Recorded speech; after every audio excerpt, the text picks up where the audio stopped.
This one's more difficult to find and requires a lot more in terms of your support and in terms of the feeling. One of the things that my coach walked me through was putting the hand here to really feel the engagement of the support muscle, the obliques, and then also having a thumb here to really feel the inward and upward movement of the belly. Run, run, lost boy, they say to me.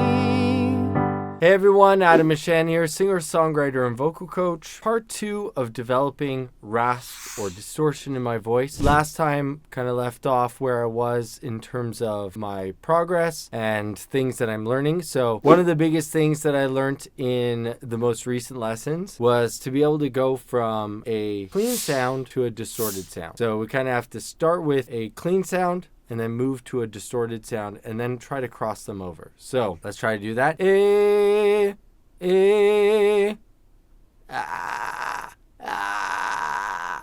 And so then we want to cross them over each other.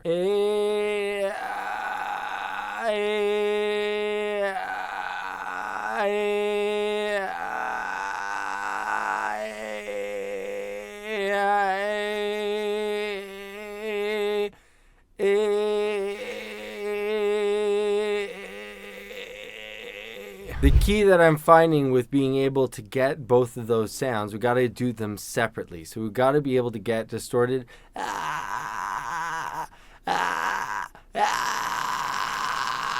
just distortion, and then we got to get coming through cleanly.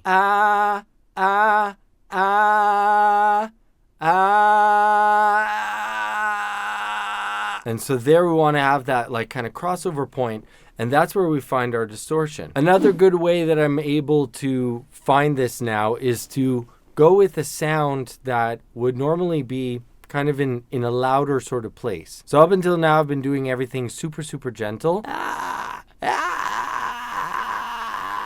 And not finding it there. So all of that with just the false folds, just getting them engaged, and then super gentle. But what if we go something like calling out to somebody? That one's going more on my chords. Still a little bit on the chords, but that was more distortion. And so kind of finding that louder sort of, or belt, I don't know if that's clipping the mic, but finding that it's hard to find. That's something that is not 100% as comfortable as the sort of sound, which feels a lot more easy to produce. This one's more difficult to find and requires a lot more in terms of your support and in terms of the feeling. Now, one of the things that my coach walked me through was putting the hand here to really feel the engagement of the support muscle, the obliques, and then also having a thumb here to really feel the inward and upward movement of the belly.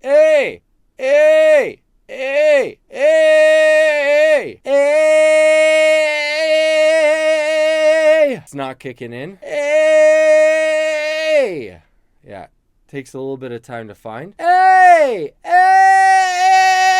And with that, slightly more intense, slightly more aggressive sort of approach to it, not finding it as easily as I normally find the other sound. So the other sound is definitely coming out much better, much stronger, much easier. So it's going to be a work in progress to be able to find that with a lot more support. So what I find is helpful is to start with what's working and then ease into what's not working. So if I'm like, so let's go back.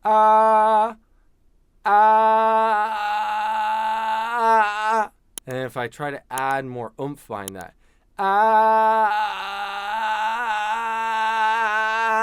It's harder.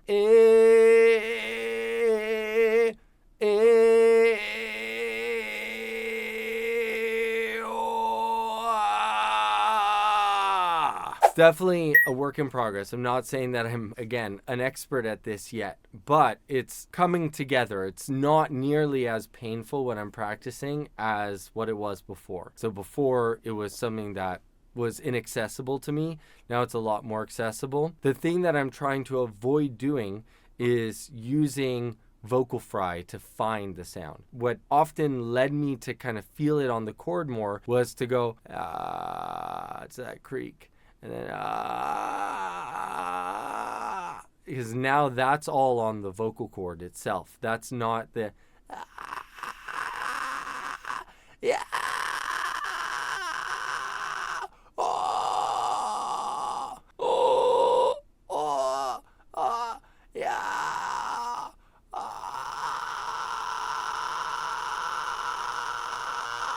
It's not that. So that is so much more not chord dependent. That's really without chord engagement at all. So kind of crossing this over time, I think is helping. It's moving me along in the right direction. I still I'm working at it, and this will come as a step-by-step process. I just want to, again, document it, show you kind of where I'm at, and then also if anybody can borrow what I'm doing and use this to help in their discovery of distortion in their voice, hopefully this helps.